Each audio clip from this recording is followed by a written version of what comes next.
right, TikTok's back to its thing where it's like I record a 6.5 minute long video in the app and it just erases it without posting it. So we'll try this again. Good first night to the convention. Speeches tonight were fantastic. There was one state legislature from Michigan, Mallory McMorrow, who highlighted Project 2025. MSNBC aired her speech. I thought that was fantastic. Hillary was on fire. AOC did great. Andy Beshear from Kentucky, Raphael Warnock. Kamala came out for a few minutes, got the crowd fired up, and Joe Biden closed out the night.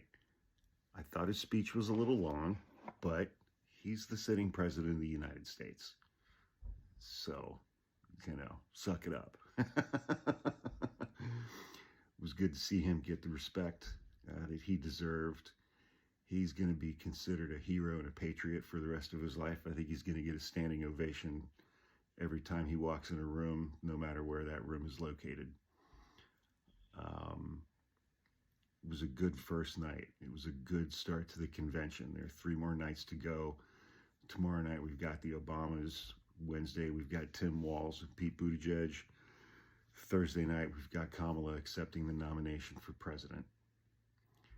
It's going to be a historic week. It's going to be a busy week. It's going to be an exhausting week. And I have, an unimaginable amount of stuff going on in my everyday life as well. So great timing on all of that. But I follow a lot of polling, and the trends in the polling are all being pretty consistent.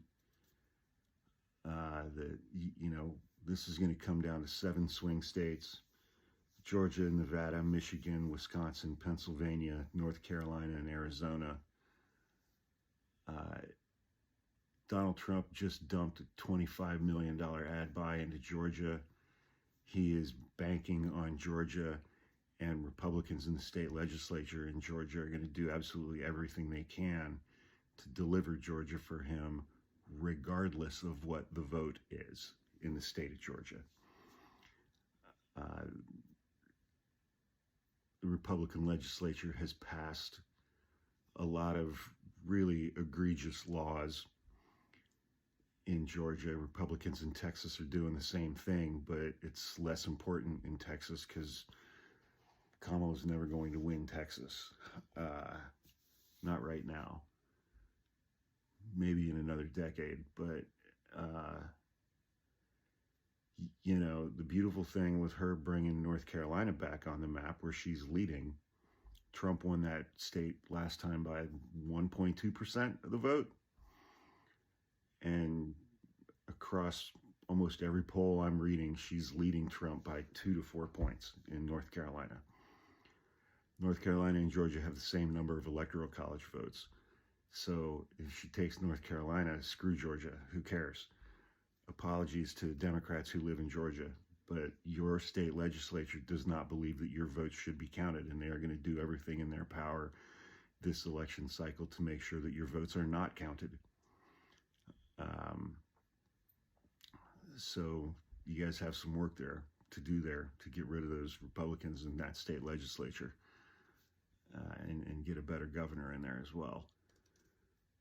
But that governor resisted Trump's efforts to overturn Georgia's results in 2020, and now Trump is facing a bunch of felonies for those efforts.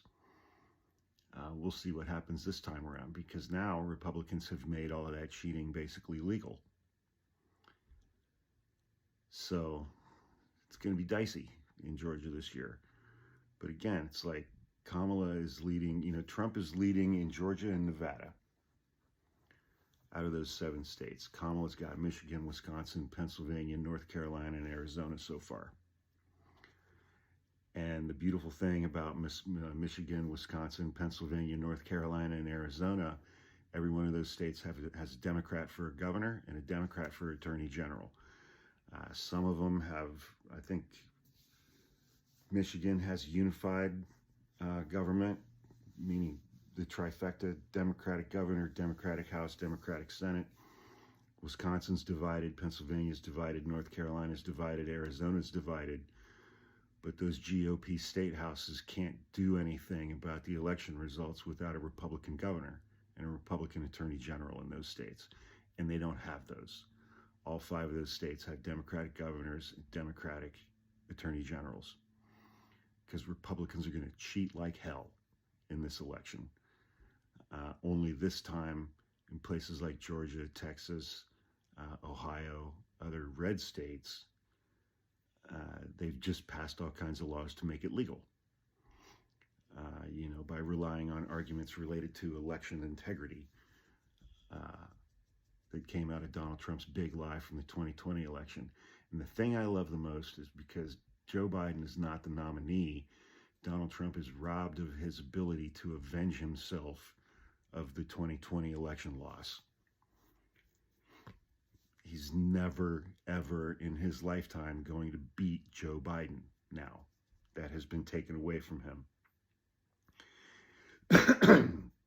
And now not only is he going to lose, he's going to lose to a woman. And he's going to lose to a black woman.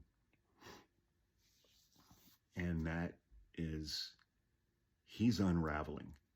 It's causing him to completely unravel. Ever since that Time magazine cover came out last week, every time he has given public remarks, he has addressed how pretty Kamala Harris was. During his interview a week ago with Elon Musk, he said she looked like the most beautiful movie star in the world on that cover, and that she looked like Melania. He's coming undone. And then yesterday he was at some rally and he was again talking about how pretty she is, and then went off about how he's a much better looking person than she is. He's orange. Okay? He's orange and fat. So hopefully, the convention caps off her first month in the campaign, and then it's going to shift into a different phase during the last 2 months. But 3 weeks after the convention is over, she'll get a bump and she'll have positive press and all of these things for the first week after that. After the convention, 2 weeks after that, early voting starts in places like Pennsylvania. A whole bunch of states start early voting mid-September, 6 weeks before Election Day. So people are going to be voting. A month from now, people are going to be voting.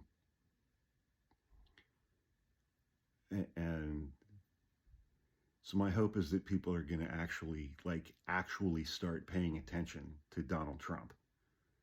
They're going to actually start listening to the buffoonish dipshittery that spews forth from his gaping maw on a daily basis, and be like, oh, he's mentally ill. He's mentally unfit to serve as president of the United States. He's crazy and needs to be put in a home. Hopefully that will happen. But we're going to have to wait and see, man. Because we have 50 million Republicans in this country who still believe the 2020 election was stolen.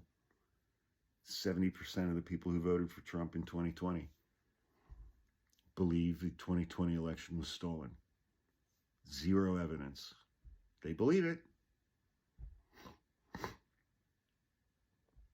So hopefully people will start paying attention to what a moron Donald Trump is and how mentally and cognitively impaired he truly is. So we'll have to wait and see. Good first night, though.